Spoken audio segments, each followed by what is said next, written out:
Welcome to Channel AMEC, your insight to the Australian visa system.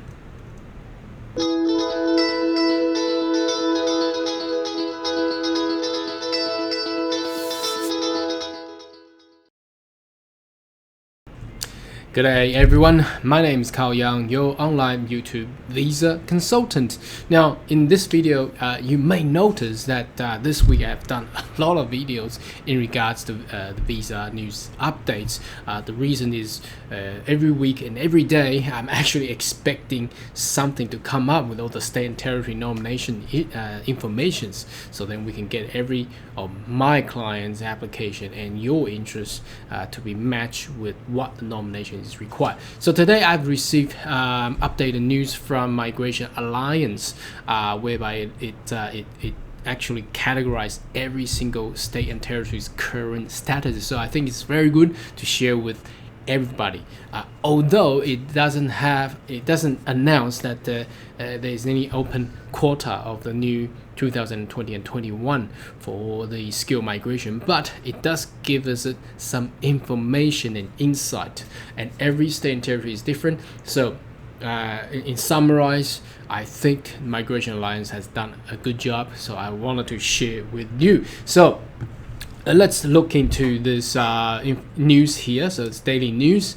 So it's basically giving out the update information for every state and territory. So as you can see here, following last week's budget as well as National Migration Conference, we would like to provide our readers to the data summary of 190 state nominated visa programs. We're hoping that summary will make it easier, and that's exactly what I'm trying to do, make it easier. And then if I do a YouTube video, I think that will be much easier for you to actually digest everything. So if you like my video, share and give a thumbs up, and of course subscribe to my channel. Okay, New South Wales, let's begin with first one.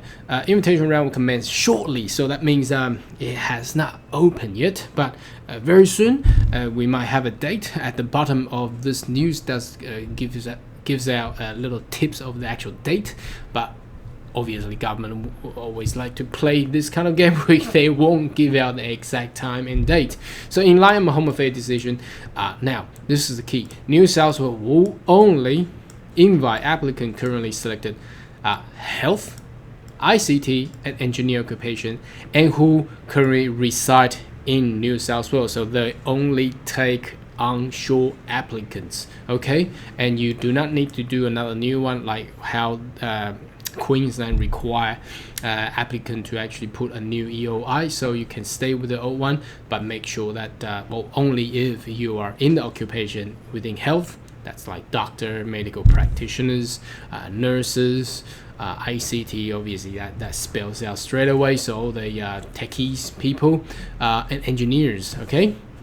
Now I'll move on to Victoria. Now obviously everybody know about the issue in Melbourne, so Immigration has given Victoria a go-ahead with a limited list of occupation at present, and they actually opened before a lot of other states. A lot of other states are still pending to be open. So Victoria was open a week or two prior to the budget announcement. And it's still the same as well. So whether or not once the full nation has opened, there have been any changes, we will provide update for you. Now South Australia, there's not much of news. They are looking to publish their occupation list very soon, so we'll actually watch the actual immigration website, and once they come out again, we will have a separate video in discussing how South Australia's skilled migration occupation list is all about. Now Tasmania will continue to operate using the interim occupation. I think they doing the same as for like Victoria. Now obviously Tasmania is a much smaller economy. The government wishes to allow the small economy to have that advantage, but they can only nominate the interim occupation. So again, that's all for the post-pandemic COVID-19 related occupations, so nurses and doctors. Other than that, no. And there's further occupation are expected to be announced in due course, meaning shortly as well. Now Queensland, remains closed until such an allocation finalized by the federal government. Again, that they're basically paraphrasing.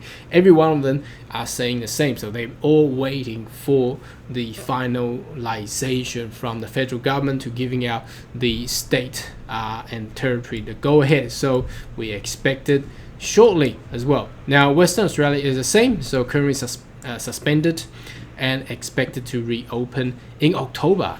No date yet, but I think we'll have a glimpse at the end of this news. Now, Northern Territory is a very interesting one. They continue to accept, despite they don't have any quota to actually giving approval for nominations, they are still accepting EOI. So that's for skill and the business innovation investment application as well.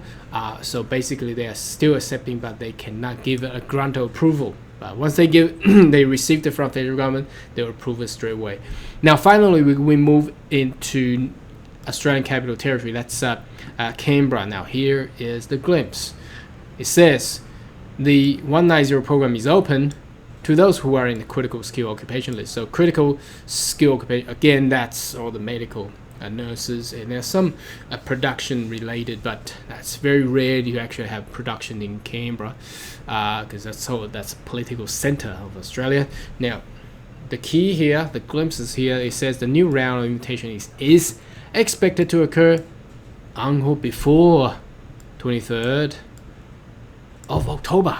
Well, would that be the actual day of all the state and territory to be open? We don't know, because he says on or before. they never give out the exact date, but looks like everything is in line and should be open shortly.